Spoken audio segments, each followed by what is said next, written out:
Hey, how's it going, guys? It's the Casual Cube here, and for tonight's FNM, week number 4 of Guilds of Ravnica, I'm going to be taking a mono black control list. Previously I was working on that mono black burn list, but I think that's a deck that needs a lot of reps in to really fine tune it. I just kind of need a confidence boost right now, so I'm thinking, the mono black control is a little bit more conservative. To get a good result tonight for FNM, I just want to have, maybe at least 2 wins, try and get 3 so I can get the promo. That'd be pretty sweet. But yeah, I'm deciding to go with a mono black control list as opposed to that mono black burn, which I really love that deck. It's just I want to try something different. So in this case, this would mean, week 1 I did the mono black burn, week 2 I did mono red, week 3 I did kind of like a gruesome menagerie jank brew that didn't really pan out well at all. So week 4 it's going to be mono black control, and I really enjoyed like the monocolored mini challenge that I'm trying to do for myself. I still need to build a blue and a green deck, but those decks are mono green stompies has been a thing, and the blue mono blue tempo, the one with Curious Obsessions and the flyers, I think that one's been really refined as well. That one's a really competitive deck, but I just really enjoy, trying to build in these different, confinements, constraints, if you will. And yes, I don't have the mono red deck anymore, so I was going to try and alternate. But in the mail, I ordered a mono white knight deck, so that's going to be pretty fun just to play at FNMs and just have fun. It's really budget build, and this is kind of like a budget brew as well. My Josu Vesses, along with that mono white Knights deck, is in the mail along with the Cabal Strongholds. So I do have the Dread Shades, but I am missing some parts that I saw from, I think it was like in the Dominaria meta, where there's a mono black control list that was kind of popping up. This right here, I took inspiration from Giant Monster Games on YouTube. I went down that YouTube rabbit hole of just doing mono black control research. Of course, MTG Goldfish, just getting a bunch of different inspiration points. So this right here is just kind of something I scrapped together while I'm waiting for those cards to come in. So let's take a look. Alright, so we're going to play 4 Plaguecrafters. This is just creature-based removal, similar to the Ravenous Chupacabra, but in this case, they do get to choose what they sacrifice, but it deals with Teferis. And we're also going to, have a bunch of other removal cards that we can take out. They're smaller things, and then hopefully we can cast this down when they have, maybe like a 4-drop or a 5-drop. That'd be the ideal situation. Or, Teferi. So, and it's also a creature, which will matter, because we're going to try and recur some creatures back. We have 3 Ravenous Chupacabras. You should really play with 4. This is just typically a 2-for-1, and yeah, I think I was anticipating that I was going to get the Spellslinger starter kit, and I think that has 1 Chupacabra in it, but I decided not to, so I need to order a 4th, but whatever. And here's Tetzimoc. And Tetzimoc was a card that I just really like. I don't know, I just think it's pretty cool. And I was trying to experiment with it with like fogs. I was trying to ride that Turbo Fog train with this card and some other fogs just as a kind of joke deck, but I think this is actually going to be, pretty relevant in a mono black control, maybe. I'm pretty sure it will be because, it's kind of like a board sweeper, but it's also a 6/6 body. We're playing with 2 copies, and I think that's a good amount. Also, this was a card that was recommended in the MTG Goldfish recommendations. There's a $30 casual decks, or 30 casual decks for under $20 or something like that. And in the mono black control list that SaffronOlive made, I think he had 2 of these and also a Gravewaker. This one I just got from the Deck Builder's Toolkit, and it's just been sticking around in my collection, but I'm going to throw it in here because we have some other things that we can recur. If we can recur Plaguecrafters or Chupacabras later in the game, that'd be pretty sweet. And it's also kind of a win con since it has the 5/5 body and it's evasive. So now we're going to be going into our spells. That was only 10 creatures. Now for our spells, or non-creature spells, we're going to main deck 2 Moment of Cravings. 2 life is relevant, and -2, -2. It's going to take out a bunch of small 2 toughness creatures. We're going to play with 2 Walk the Planks. Just good general removal, but it is sorcery speed. and also Merfolks. I haven't seen a Merfolk deck on my FNM, so we should be good. But this is typically going to be against, this can't get legendaries, so this one can. But, we're going to be playing 4 cast downs, just good, solid, instant speed removal. Of course, it doesn't target legendaries, so there are going to be problematic cards like Lyra Dawnbringers, but, that's why we have other alternative ways to remove them, Chupacabras, stuff like that. 1 murder, just additional removal. We're going to play with 4 Price of Fames. I think it's just a good solid card against the Lyra Dawnbringers, as well as, other various legendary creatures. But if not, still just a 4 mana, destroy 1 creature. That is kind of a bad rate. But you do get the Surveil, so I think fixing our draws is going to be relevant. And also, it's a cheap card. So, this along with the cast downs, I think it's going to be a good removal package. All these other spot removals are just, to ensure that we can control the board as we, establish control and, we get into our, Elders Reborn, which is a win condition. So, in this case, this is good against Teferi, so, Playcrafter and Elders Reborn can deal with Planeswalkers. And in this case, we can recur it back on its 3rd proc, on its 3rd chapter, so we can get back a Teferi from a graveyard. But, this is going to be our win condition, or one of our win conditions. So that's kind of our removal package, and then we're going to main deck 3 Golden Demises against History of Benalias, as well as, any kind of 2 toughness, spam the board, rush the board kind of decks. Even just, if you take out 2 creatures, it's a nice 2-for-1. So, just to clear the early game, a bunch of tokens are out there now, so I think this is a good main deck choice. 1 Phyrexian Scriptures, just to, exile all cards from the graveyard, another board clear, so we're playing with 4 board clears. I think the Golden Demise is a little bit better, since we can play it 1 turn early, and also you get that board clear instantaneously, so this one you have to wait 1 more turn. I'm going to play with 4 Sword-Point Diplomacies. It's not really relevant to what the deck is trying to do with all this control, but, in my mind, I think it's just kind of like a good solid. Since I don't have the Arguel's Bloodfast, I need some kind of card draw. A lot of control decks really do need the card draws so you can sustain that control. But in this case, I think, if you play it on turn 3, if you flip over 3 cards off the top of your deck, and let's say it's like 2 lands, you're going to get 2 lands out of the deal. It deals 3 damage to them, because they remove that other non-land most likely. And, you draw 2 cards that way, so you sift through your deck a little bit better. Of course, they get to choose, and yeah, there's going to be times where they might take 9 damage, because it's, like Elders Reborn into a Ravenous Chupacabra, into a Walk the Plank or something. They don't want you to have all those cards, so they'll just take the 9 damage. And in that case, of course, we don't get anything out of the deal besides the 9 damage, which doesn't affect the board state. Obviously, you want to kind of draw your cards, but I still think, this is going to be for our land fixing, because we are a pretty mana-intensive deck. We do have some 6-drops. But I'll see how this pans out. The main reason I'm playing this is because I don't have card draw in black, and I don't have the Arguel's Bloodfast, and I didn't think I ordered it. I should have ordered it. So, but in the meantime, we're just gonna play with this to get our card draw in. And we're gonna be playing with 25 lands. My Cabal Strongholds are in the mail still, so here's 3 Memorial to Follies, as well as just 22 basic swamps. It's a relatively budget deck. Things that we can recur from the graveyard are 10 creatures. We should have at least 1 of them, so later in the game, as the game grinds out, we should be able to get something good with our Memorial to Folly, just to have some additional recursion. So we'll see how this deck pans out. And another thing that you need to think about Sword-Point Diplomacy is that the cards that do get exiled, so the ones that your opponent chooses that they don't want you to have, you should just think of it as a card that was on the bottom of your deck. So them exiling whatever card it is doesn't matter, because we're playing with a lot of 4-ofs, at least for the important stuff. So like, Cast Downs and Price of Fame and Elders Reborn, we're playing with 4-ofs.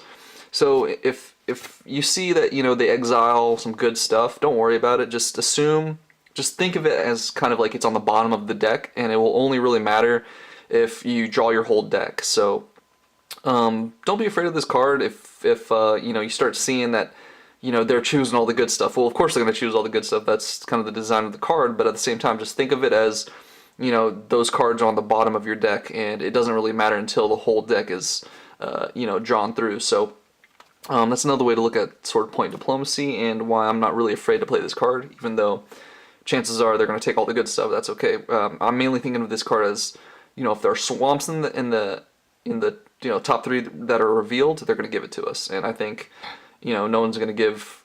Well, in some situations, I guess they might not give us the swamps, but I think in most cases they're going to give us the swamps. So this is going to ensure that we get our lands, I think. But yeah, we'll see how it pans out. And as far as our sideboard, it's, relatively similar to previous sideboards. We're going to play the 4 Duresses, just to give a better chance against the control matchup. We're going to play with 4 Pilfering Imps, because, this is just more anti-control synergy. So along with the Duress, maybe we can take out any kind of non-land in their control hand. We'll see. Maybe we can take out a counter spell or something, I don't know. I just think that, all 8 of these should ruin any kind of control matchup today. So we're going to play with 2 Isareths. I think this is also going to be against control, because this is going to be like the 4th and 5th copies of Plaguecrafter. So, we get Plaguecrafter in the graveyard, we drop an Isareth, and we start attacking with Isareth, and we can pay 3, bring back Plaguecrafter, and of course, it does come with a corpse counter on it. But, we sacrifice Plaguecrafter again, it gets exiled, but we still, maybe they have a Teferi or something on the board, or a Lyra Dawnbreaker, and they have to sacrifice it. So that's kind of the mentality of the Isareth. We'll see how it pans out. I don't know if it's going to pan out the way I envision it, but that's kind of what I think it is. It's the 4th and 5th copies of Plaguecrafter. So yeah, these 10 cards are strictly against control. Also, I like the Liliana, the Necromancer, against control, just because, I don't know, I just like it. It's funny to me, and it's spicy, so she's kind of, she's a Planeswalker, deck Planeswalker, but, so because of that, she's low powered. But at the same time, I think, we can play it from the sideboard, why not? And then we're going to have 3 Phyrexian Scriptures. We have 1 copy in the main, 3 from the side, and I think this is just a good, if they haven't seen our Phyrexian Scriptures, we can toss these in, have a 4 of in the deck if we're against, some kind of go wide strategy, or if we're going against Golgari, we can clear all of their Branch Walkers and all of their crazy Explorer creatures, and, Golgari Find Brokers, kill them all, exile all of them from the graveyard, so their recursion is diminished. So this is kind of like doing double duty. It's a board clear, of course. It is a long setup. You'd have to wait 1 more turn. Turn 4, you have to play this. Wait 1 more turn, destroy all non-artifact creatures. Also, you don't want to be giving that +1 counter to an opposing target creature. You want to give it to a friendly target creature. But I think we can still make it work, I think, in this control shell. So we'll see how that pans out against certain matchups, particularly the Golgari one. We're going to include 1 Vampire Sovereign. This is just going to be kind of an additional win condition, since it is flying evasion, but we do get that 3 life, and yeah, it affects the board, gives us a little bit of life. We'll see how that pans out. It's going to be mainly against mono red burn or something like that. So yeah, that's just what I'm going to be rocking for tonight. Also, I'm going to show you something I was trying to do, kind of like a creative thing with Tetzimoc, as well as Isareth. Both of these have different kinds of counters. So this one has a corpse counter on it, which are different than typical +1/+1 counters. So I use dice, like these dice, just 6-sided dice to represent, how many +1/+1 counters are on a creature. So boom, that's 1 counter, and then if they get buffed up again, we move it up to 2. And I don't really want to use these for marking the corpse counters or for marking prey counters, because that's kind of confusing sometimes, just visually, the prey counter. So I'm going to create some custom counters, and I'm going to show you how those turned out. Okay, so here I just cut out some cards, some cutouts from cards, just bulk commons and uncommons that I got from, just playing the game, and ordering a bunch of cards like the Star City Games bulk collection, just a bunch of jank bulk commons and uncommons and whatnot. But in this case, I'm going to use these as a kind of like prey counters. So this one is kind of like a bunch of it's like a swamp, and there's like this ghoul right here, and there's these vultures. I think that's kind of intimidating. That's another thing about these prey counters is maybe I can get in their heads, just kind of psychologically. Boom, hit them with this ghoul guy as a prey counter or a corpse counter. I just think it's kind of funny. But yeah, just make these little cutouts from various cards. It's a little spooky, but I'm mainly going to use these as kind of an alternative to using dice as corpse and prey counters. Also, I just think it's kind of, everyone's doing these creative things in Magic the Gathering. I just want to do something for myself. This one is from a recent card. What is it? Undercity Growth or something like that? The one that gives Death Touch and gives your creatures Death Touch, and then also you can fight. But I just like it because it's kind of it's a cool scene with the Golgari Swarm. And here is, I think, a Mephitic Vapors. I just like the scene in here. Everyone's like kind of like coughing from the atmosphere. I think that's pretty cool. This one is like Ghoul Flesh, I think. I really like the dude in here in the picture. He's chilling and he's kind of like turning into a zombie spirit or something like that. Let's see what this one is. Oh yeah, this one's from Severed Strands, and that's from a Guilds of Ravnica card. And if you actually look, there's like a spider up in there, and I like how there's she has like a pair of scissors. She's about to trigger the trap, so I think that's kind of fitting for, even though Tetzimoc's not a spider, I think that's kind of fitting for a prey counter. This one right here is Cower in Fear, and yeah, I think that's definitely a portrait of two dudes cowering in fear, and I think there's some kind of like enigmatic monster in the distance, so yeah, I thought that was cool for a prey counter. This one, another, just spirits. I forgot what this one was from, but I just like the scene in here. It's like some dude walking in an alleyway, and then, some ghosts trying to follow him or something. This one, ooh yeah, zombies taking on this guy. That's a cool prey counter, I think. And let's see here, boom, boom. This one's just a horde of zombies. It's kind of cool. I like the little kind of like war feeling that you get from it. They're out, raising their banners and stuff. This one's kind of just like a messed up, creepy picture. It's kind of like Chainer's Torment. If you ever looked at that art, it just makes you feel uncomfortable. That's kind of like why I like this picture. It just makes you feel a little weird.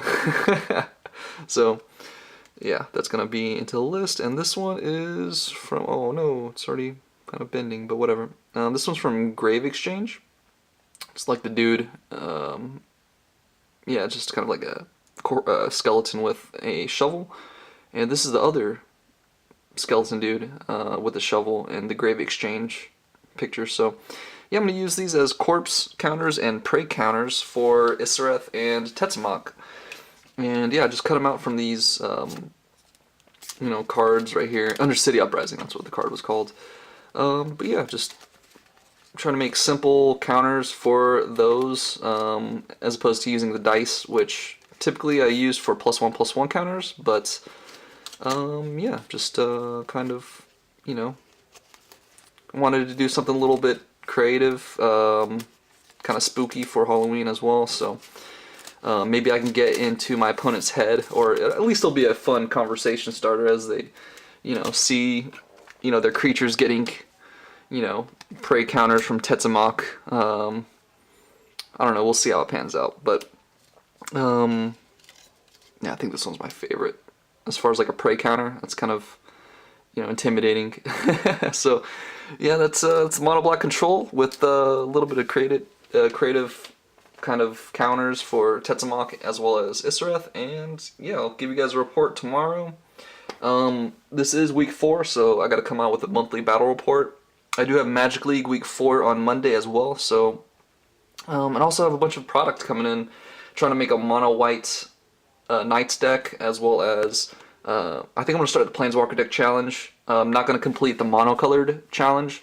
I still have to do the blue as well as the green, and hopefully, my red deck will come back to me some way. It's, I don't know where it's at, but, hopefully it'll come back and I can continue doing that monocolored challenge. But for right now, all of that stuff is coming in the mail, and gonna do mono black control for tonight's FNM, week 4 Guilds of Ravnica.